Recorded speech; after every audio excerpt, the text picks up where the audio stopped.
வணக்கம். மொழிப்போர் தியாகிகள் தினம் தூத்துக்குடி மாவட்டம் விளாத்திகுளத்தில் அனுசரிப்பதற்காக சென்னையிலிருந்து வந்திருக்கிறேன். திராவிட முன்னேற்ற கழகம் மட்டும்தான் மொழிப்போர் தியாகிகளை காலம் காலமாக அதன் முதல் போராட்டத்திலிருந்து மொழிப்போர் தியாகிகளை நினைவு கொள்வதும் அவர்களுடைய நினைவை போற்றுவதும் அவர்கள் எந்த கொள்கைக்காக உயிரிந்தார்களோ அந்த கொள்கையை தன்னுடைய உயிர் கொள்கையாக உயர்த்தி பிடிப்பதும் அதற்காக போராட்டங்களில் ஈடுபடுவதுமாக இருக்கக்கூடிய ஒரே இயக்கம் மொழிப்போர் இயக்கம் என்பது திராவிட முன்னேற்ற கழகம் மட்டும்தான் என்பதை தமிழ்நாடு நன்றாக தெரிந்து வைத்திருக்கிறது. தமிழர்களும் நன்றாக தெரிந்து வைத்திருக்கிறார்கள். இன்றைக்கு ஜனவரி 25 எப்படிப்பட்ட ஒரு தியாக திருநாள் என்பதை ஒவ்வொருவரும், தமிழராக பிறந்த நாம் ஒவ்வொருவரும் நினைவில் கொள்ள வேண்டும். அந்த முதல் மொழி போராட்டம், அதில் இறந்தவர்கள் பட்டியல் எவ்வளவு பேர் தெரியுமா? கிட்டத்தட்ட 12 பேர் அந்த மொழி போராட்டத்தில் தன்னுடைய இன்னுயிரை ஈந்திருக்கிறார்கள் என்பது அரசு சொல்லுகின்ற ஒரு குறிப்பு. ஆனால் அரசு சொல்லாத பல உயிர்கள், பல தமிழர்கள் தங்களுடைய உயிரை மாய்த்திருக்க கூடும், தாய்மொழிக்காக தங்களுடைய உயிரை தியாகம் செய்திருக்க கூடும் என்பதும் நமக்கு தெரியும். மிக சமீபத்தில் வெளியான அந்த பராசக்தி திரைப்படத்தில் கூட இதை போன்ற காட்சிகள் நிறைய இருந்தன. பொள்ளாச்சி சம்பவம் குறிப்பாக, அதில் யார் யார் தன்னுடைய உயிரை ஈந்தார்கள் என்கின்ற அந்த வரலாற்று குறிப்பு எதுவுமே இல்லாமல் அத்தனை பேரையும் போட்டு புதைத்து விடுங்கள் என்பதுதான் அன்றைக்கு இருந்த அரசு அவர்களுக்கு கொடுத்திருந்த ஒரு சட்டம் அல்லது ஒரு தீர்ப்பு. அதன்படி முகம் தெரியாத அந்த மொழிக் கொள்கை வீரர்கள், மொழிக் கொள்கை மறவர்கள் தங்களுடைய இன்னுயிரை ஈந்தார்கள் தமிழை காப்பதற்கு என்பதும் நமக்கு நன்றாக தெரியும். அந்த 1939 அப்புறம் 64, 65 இந்த போராட்டத்தில் எத்தனை பேர் உயிரிழந்தார்கள் தெரியுமா? சென்னையில் தாளமுத்து, நடராசன், சென்னையில நடராசன், அப்புறம் தாளமுத்து, கீழப்பழுவூர் சின்னசாமி, கோடம்பாக்கம் சிவலிங்கம், விருகம்பாக்கம் அரங்கநாதன், சிதம்பரம் ராஜேந்திரன், கீரனூர் முத்து, சத்தியமங்கலம் முத்து, ஐயம்பாளையம் ஆசிரியர் வீரப்பன், விராலிமலை சண்முகம், பொள்ளாச்சி தண்டபாணி, மாயவரம் சாரங்கபாணி, இத்தனை பேரும் தன்னுடைய இன்னுயிரை ஈந்தார்கள். 1986, 87 அந்த போரில் தொண்டாமுத்தூர் பாலசுப்ரமணியம், அல்லூர் காளிமுத்து திருச்சி, போடிநாயக்கனூர் முருகன் தேனி, நந்திவரம் கூடுவாஞ்சேரி சுப்பிரமணியம் காஞ்சிபுரம், காட்டுமன்னார்குடி கலியபெருமாள் கடலூர், உளுந்தூர்பேட்டை பன்னீர்செல்வம் கடலூர், அரியலூர் புகழேந்தி அரியலூர், தலைவாசல் அருணாசலம் சேலம், மேலூர் ஜெகஜீவன் ராம் மதுரை, குளித்தலை மூக்கன் கரூர், சென்னை ஆறுமுகம் சென்னை, குளித்தலை சீனிவாசன் கரூர், நீடாமங்கலம் கோவிந்தராசு தஞ்சை, பெரம்பூர் கலைஞர் பித்தன் சென்னை, அருப்புக்கோட்டை மாரியப்பன் விருதுநகர், சத்திரப்பட்டி வேதமாணிக்கம் நெல்லை, ஆரணி முள்ளிப்பட்டு நடராசன் திருவண்ணாமலை மாவட்டம். இப்படியாக பலரும் தன்னுடைய இன்னுயிரை ஈந்தார்கள்.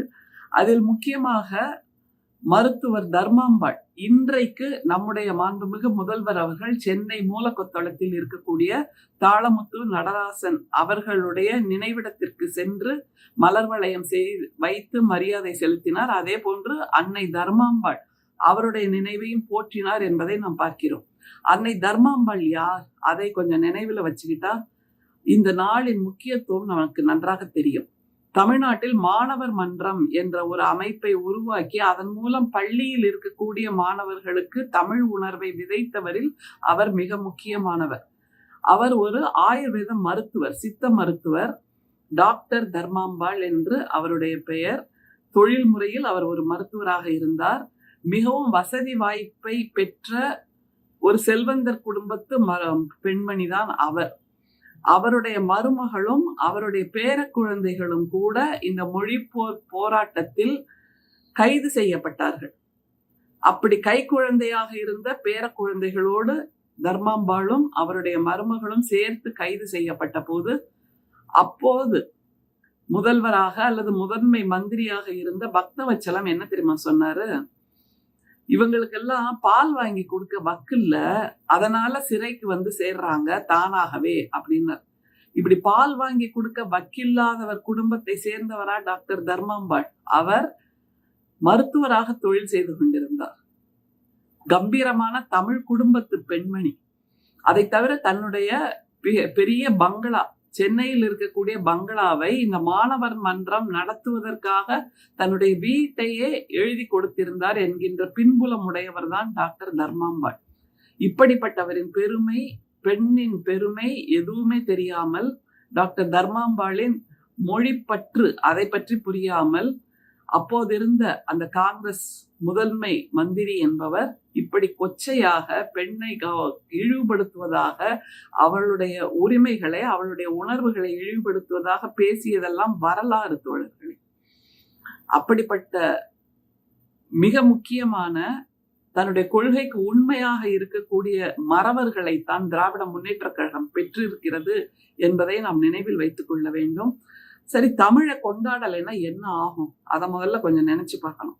நம்மிடம் சோறு இருக்கிறது, ஆனால் அவர்கள் அந்த மொழியை காவு வாங்குகின்ற அந்த இந்துத்துவ சக்திகள், பிஜேபியை சார்ந்தவர்கள், பிஜேபி கூட்டணியை சார்ந்தவர்கள், தமிழ்நாட்டில் இருக்கக்கூடிய அதிமுக, அமமுக, அப்புறம் பாட்டாளி மக்கள் கட்சி இரண்டாவது குழு, அப்புறம் ஜான் பாண்டியன், அப்புறம் வேற எல்லாம் அந்த லெட்டர் பேட் கட்சிகள் எல்லாமாக ஒன்று சேர்ந்து பிஜேபிக்கு சாமரம் வீசி கொண்டிருக்கின்றன. எதனால் அப்படிங்கிறத நினைச்சு பார்க்கணும்.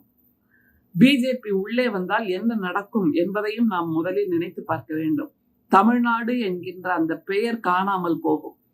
தமிழர்கள், தமிழ், திருக்குறள் என்கின்ற இந்த மூன்றையும் அழித்தொழிக்க வேண்டும் என்பது கோல்வாக்கர் அவர்களுக்கு, பிஜேபிக்கு, இந்துத்துவாக்கு போட்டு கொடுத்திருக்கின்ற மிகப்பெரிய அஜெண்டா.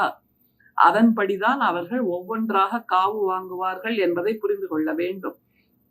இப்போது சமீபத்தில் பிரதமர் தமிழ்நாட்டுக்கு வந்து தமிழை பற்றி பெருமையாக பேசி சென்றார்.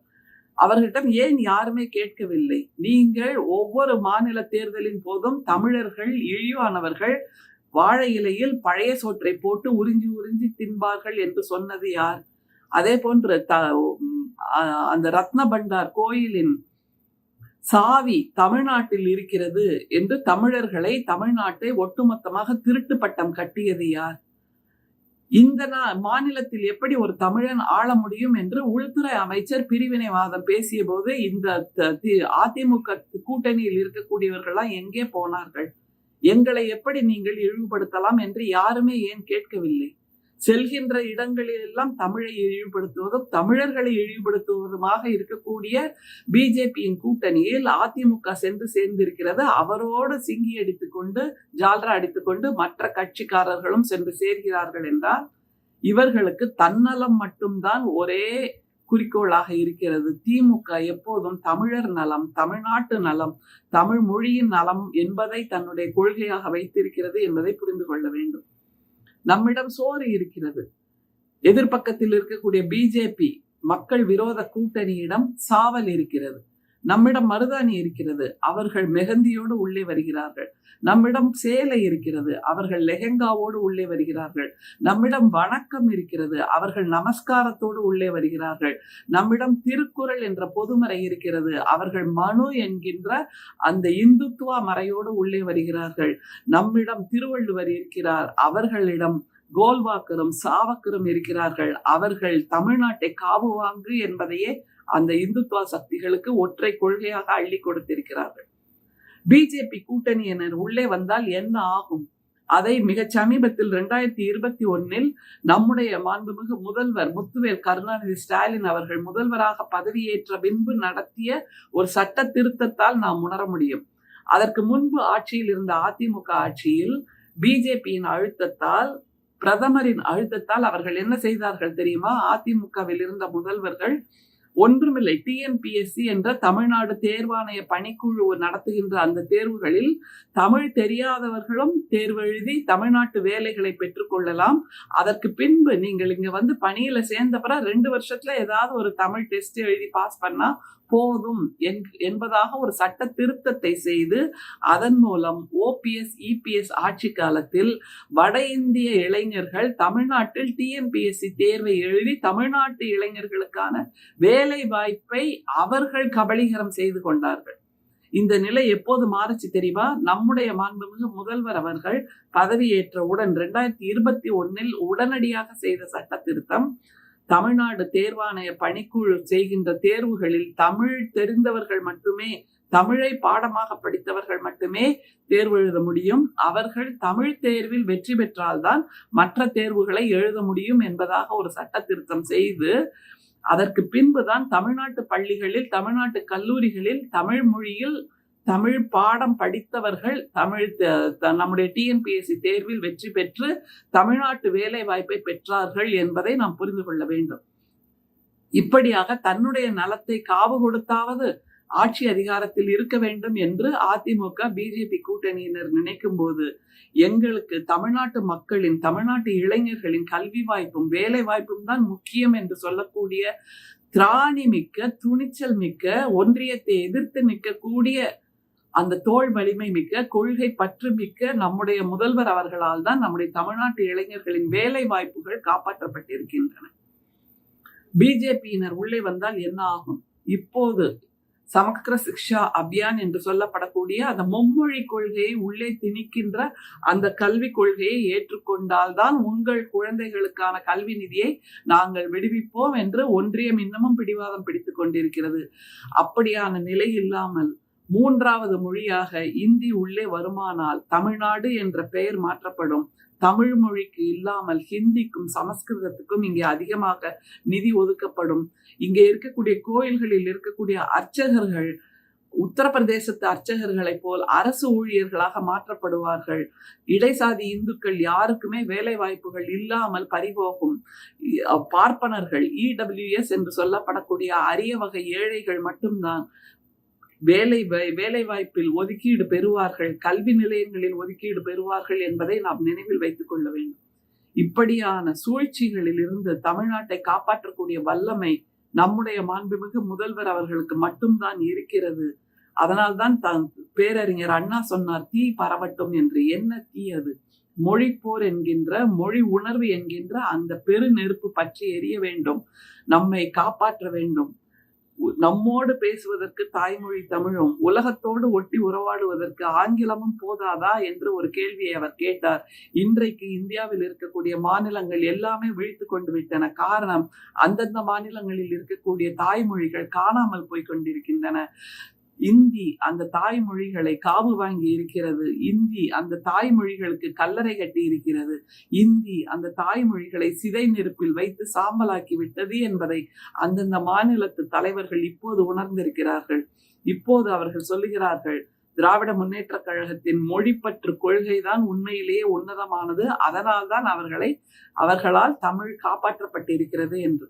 அப்படிப்பட்ட மொழிப்போர் தியாகிகளுக்கான ஒரு தினம் இன்றைக்கு.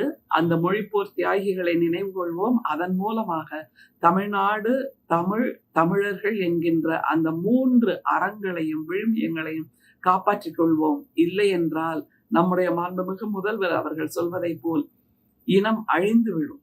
ஒரு இனம் அழிய வேண்டும் என்றால் மொழியை காவு வாங்கு என்று இந்துத்துவ சித்தாந்தம் சொல்லுகிறது.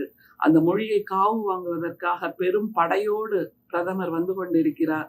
நம் தமிழ்நாட்டை காப்பாற்றுவோம், தமிழ் மொழியை காப்பாற்றுவோம், தமிழர்களை காப்பாற்றுவோம். இந்த 3ஐ காப்பாற்றுவதையும் தன்னுடைய வாழ்க்கை லட்சியமாக திராவிட முன்னேற்ற கழகம் வைத்திருக்கிறது. நம்முடைய மாண்புமிகு முதல்வர் வைத்திருக்கிறார், நம்முடைய மாண்புமிகு துணை முதலமைச்சர் வைத்திருக்கிறார்.